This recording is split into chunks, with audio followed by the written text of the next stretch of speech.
ઘણા બધા લોકોને નહીં ખબર, એઆઈ બી તો ચલો બધાને ખબર છે, પણ રોહનભાઈ એટલા ટાઈમથી કામ કરે જે ઇનિશિયલી જ્યારે અવોર્ડ શોઝ ફની એકચ્યુઅલી લાગતા હતા ને, આઈફા અવોર્ડ્સ ને એ ઘણા બધા શોઝ આ લખી ચૂક્યા છે.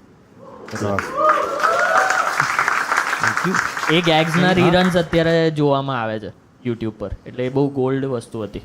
તો પેલો તમે લખેલો જેમાં આશુતોષ ગુવારીકર સાજિદ ખાન પર અકળાઈ જાય છે, સાચું તો લુલા? અચ્છા સાચું હતું? ના ઈ સમય રૈનાને લખ્યું. મારું કાંઈ સમય ટળવો હમણાં આવીને જતો રહે.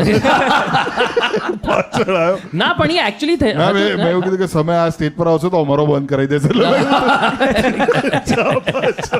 નામ લ પરથી જ છે. Your next guest Kunal Kamra.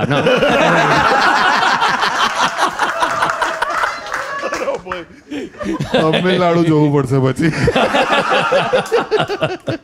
વાહ, ગુજરાતી ઓડિયન્સ આ બધું ખબર છે. બધી પંચાયત હોય એ લોકોને. પણ ગુજરાતી અહીંયા જેટલા પણ વડીલો છે ને એ લોકોને મને ખબર છે, ખાતરી છે કે બધાને ત્યાં છે ને મુંબઈ સમાચાર ને ગુજરાતી ન્યૂઝપેપર આવે. તારા ઘરે આવે છે? હા.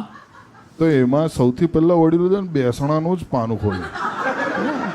એટલે અમે શું છે એક સ્ટ્રેટેજી અપનાવી હતી. જ્યારે અમે શરૂઆતમાં શોઝ કરતા હતા ને ત્યારે બેસણાના પાણે જ મૂકતા હતા. મારા શોની એડ એવી જ ના કરી. મારી પાસે ક્લિપિંગ છે. મારા અડધા પરિવારને લાગ્યું ગયો. અને એમને સુરતના શોની ના કરી. અરે એમને તો બેસરણની ટિકિટ બુકમાં શો પર કેમ મળી?